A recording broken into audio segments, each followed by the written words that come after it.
What's going on, my Astro family? Welcome to your weekly horoscope overview and reading for the week of September 8th through September 14th, 2024. We got a lot of astrological happenings in the sky, and I'm going to speak generally about how those energies are affecting all of us, and then I'll talk more about how it's going to affect each sign after I give you the rundown of what's actually happening, so you can make more of it to make the transformations and the shifts that you need. Okay, so let's start with the key planetary alignments.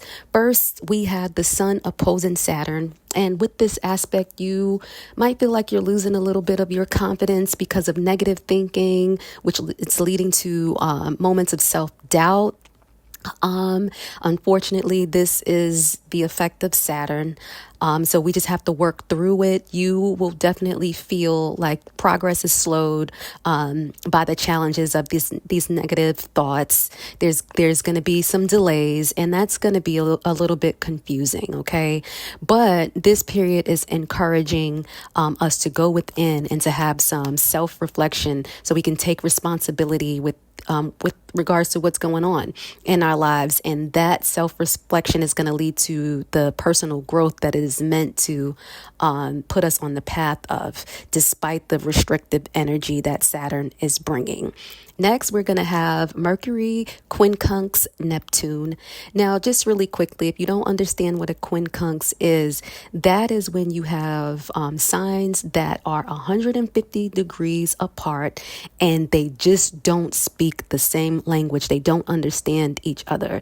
So, just imagine if you are trying to get directions from someone and you stop and ask them a question, but they speak a completely different language from you. They don't understand what you're asking, and you don't understand what they're saying to you. And so you have to figure out how to translate so you can speak to one another, so you can communicate with one another. That's what goes on with a quincunx. And the reason why that is because the modalities and the element of the signs that the aspect is happening with, they just are different. The energies are different. So the modality really deals with the energy that the sign has. So the modality deals with whether the sign is fixed. Fixed signs wants to keep things the same. They want to maintain the status quo. Cardinal signs, they want to start anew. Their job is to bring new fresh life into our atmosphere. And then we have the mutable signs, which brings forth transformation. They transform the existing structures. And so when those signs don't really gel with the element of the sign, the elements are fire, earth, air, and water. And so when the modality doesn't mix with the sign, we have lack of understanding. And so that's what this Mercury quincunx Neptune is bringing with us. And so we might have trouble with mental clarity. This is going to be confusing, and we're going to have difficulty aligning intuition with logical thoughts. So there's going to be a lot of trouble with trying to kind of, work that out. So your instincts might feel a bit reliable because, Neptune is involved. And there's going to be a tendency to drift into daydreams. So watch for that.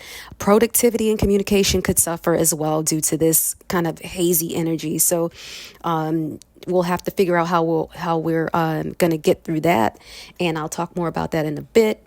We're also having Mercury quincunx Pluto, so conversations and anything that we say, any type of exchange of words with another, that might stir up some intense reactions and power struggles. So we just want to watch what we say to people. We don't want to, be having our words cause arguments and misunderstandings, but it might be inevitable because of the energy that's happening here. So also reassessing past choices or adjusting current plans could be beneficial as second guessing is coming now. So that's a positive of it. If you're second guessing something, you might just take a second look at it and see where you can do things differently. We also have Venus this week quincunxing Saturn. This is going to deal with emotional sensitivity. So emotional sensitivity will increase, but the source of the feelings just may not be clear. You might not know where this sensitivity is coming from. It's expressing affection or engaging socially, that can kind of feel awkward or forced. So if you feel that, kind of step back a bit. Yeah, it's naturally going to create some emotional distance, but it will pass. There's going to be a tendency to hesitate in relationships, causing feelings of, isolation. Unfortunately, Saturn, quincunxing Venus, it's going to be a little awkward. Later on, we're going to have Mercury sextile Mars, right? The sextile is a easier energy. We have, situations where opportunities are presented to us, but we have to make the most of those opportunities. So really with this sextile, you're going to be asking yourself, how am I going to seize the opportunity that is presenting, or what do I need to do to behold the opportunity that's in front of me? Because you have to put forth energy with the sextile. And so with this Mercury sextile in Mars, mental energy is sharp. It's going to enable quick decisions and good communication. There's going to be a natural enthusiasm for sharing ideas through this energy. It's going to be turning your thoughts into actionable plans. So you will be able to take action. Productivity is going to be high during this time, and tasks will be handled. The things you got to do is going to be handled with ease because of the energy of the sextile. Later on, we're going to have the Sun square Jupiter.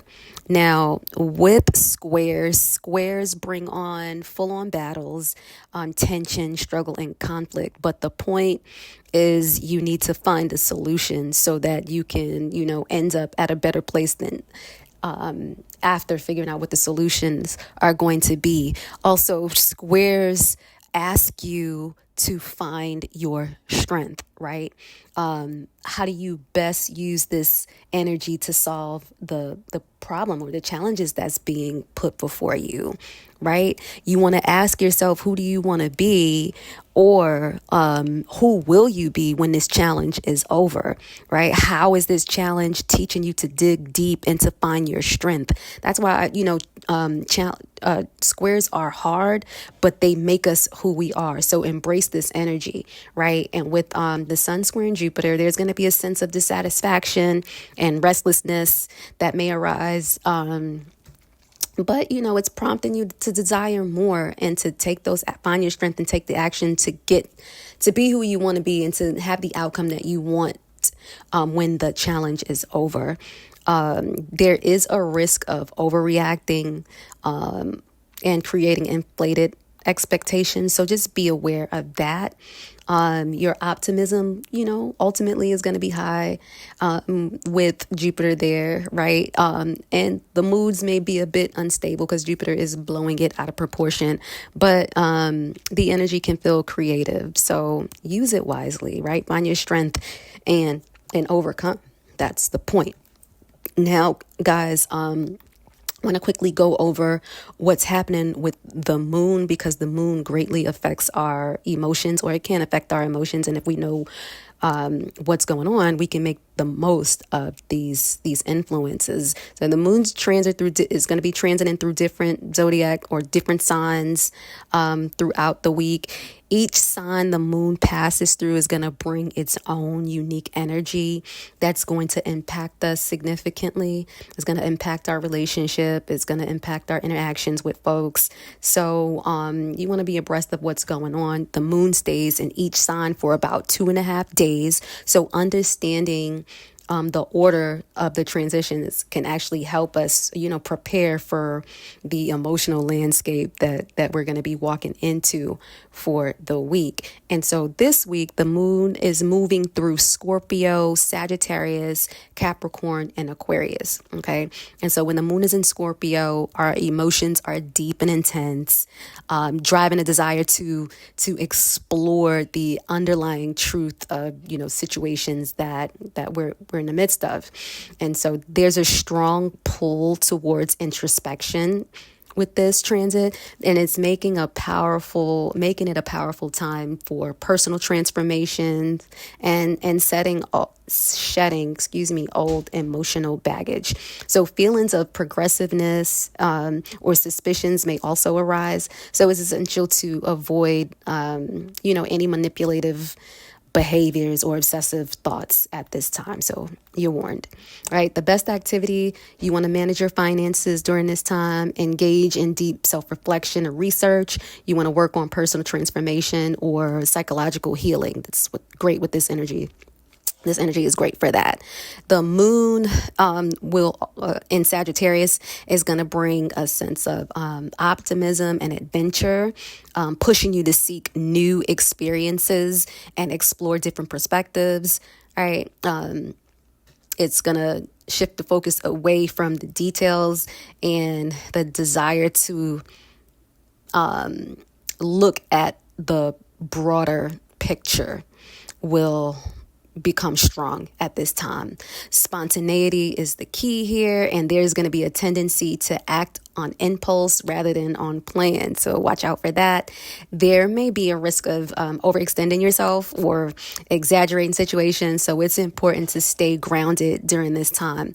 The best activities at this time is going to be traveling, embarking on new adventures, engaging in physical activities or sports, learning new things or pursuing higher education. Taking part in spontaneous, exciting ventures is also good at this time.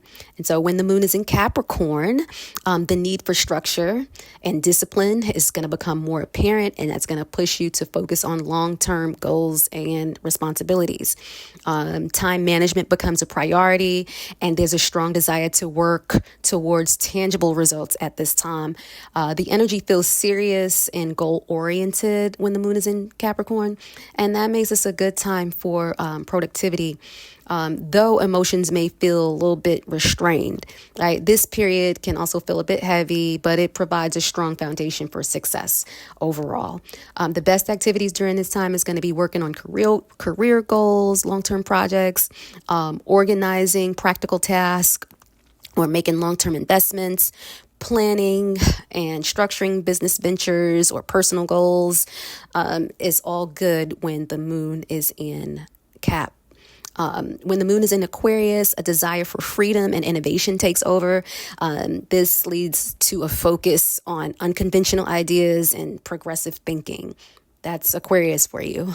Emotional detachment allows for more rational approach to situations, encouraging intellectual exploration at this time. Group dynamics and social causes become more important, and there's a pull towards working for the greater good when the moon is in Aquarius. Also, when the moon is in Aquarius, breaking away from routine and embracing new methods is good, although personal freedom may take precedence over rigid structures at this time. The best activities when the moon is in Aquarius is going to be engaging in social groups or activities, brainstorming new and innovative ideas, exploring unconventional approaches to problem solving, and taking part in progressive or humanitarian projects. That's what I got for you overall. Now let's see how this is going to be affecting each of the signs. Let's go, guys. Sagittarius, the week starts out on Sunday, September 8th with the moon in your 12th house. This energy is going to have you likely feeling more emotionally vulnerable, preferring solitude over social interaction. It's going to be a time when you'll naturally want to withdraw and protect yourself from the outside world or the environment that you find yourself in.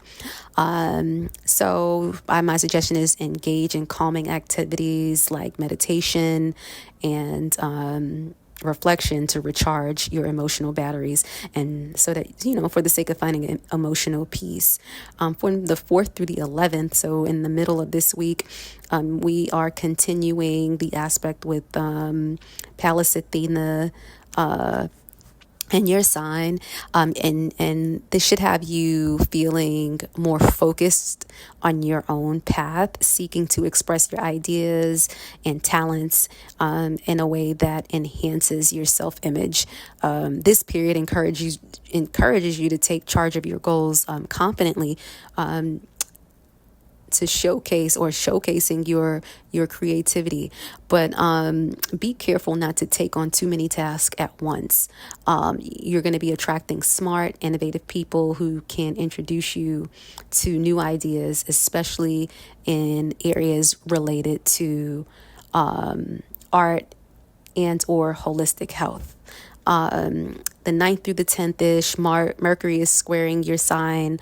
The pace of life is seemingly picking up, or you'll feel that way, and you'll feel like mentally alert, but possibly stressed due to the increased demands put upon you. You're eager to connect with others at this time. So engage in discussions and exchange ideas. But it might that might stimulate you, but at the same time, so much of it could be overwhelming. So with this energy too, you want to try and manage your responsibilities carefully,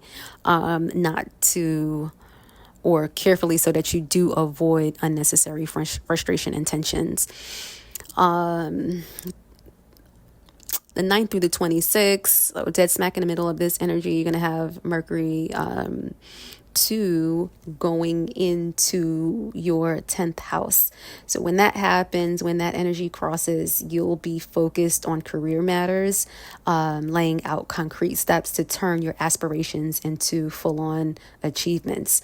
You could be, or you likely will be, having conversations with influential people and or mentors will help you advance your professional goals. It's going to be a good time to discuss long-term plans and strategies with those who can help you take your next big step forward. So look out for opportunities for that purpose. On the 9th, we want to say, here we have the moon in your sign, and you will feel your feelings are going to be intense, and you may find yourself acting more on emotional impulse rather than logic. So two, childlike desires and mood swings might take over, leading you to do what feels good rather than what's necessary. So look out for that. You know what's coming. You control the energy. Don't let the energy control you. That's what I have to say about that, Sag. The moon will move into your, it's in your sign. That's your first house. We already talked about that. So you're emotionally sensitive and charged and easily influenced by the emotions and just the actions of people in the environment around you. So just be careful with that. The moon will move into your second house by the end of the day on the 11th, and the moon in your second house. When that happens, this is going to be a time for you to focus on your material possessions and your financial well-being. So tasks like organizing your finances is beneficial to you. Speaking with an advisor is beneficial to you. Also, what will be beneficial is tasks like organizing your home and caring for your possessions. That's going to give you a sense of accomplishment. You do want to watch out for the impulsive spending that comes with the energy of the moon in your second house, because emotional could fuel your urge to shop, right? For things that you don't need. So watch for that. On the 14th, the moon will sextile your sign. And when this happens, you will feel a desire to connect with memories and familiar people or places that give you comfort. So at that time, reflecting on past or reconnecting with old friends can bring you emotional reassurance and peace. So look for that. A friend might come back and give you a sense of comfort in the conversation or the exchange that you have. And that's what I have for you for the week ending September 14th, Sag. And if you got some value out of this, like, subscribe, share with your folks, and talk to me in the comments and let me know how you're handling the energy, how the energy is not handling you. And until next time, keep your hearts open and your spirits connected. Ciao for now, Sag.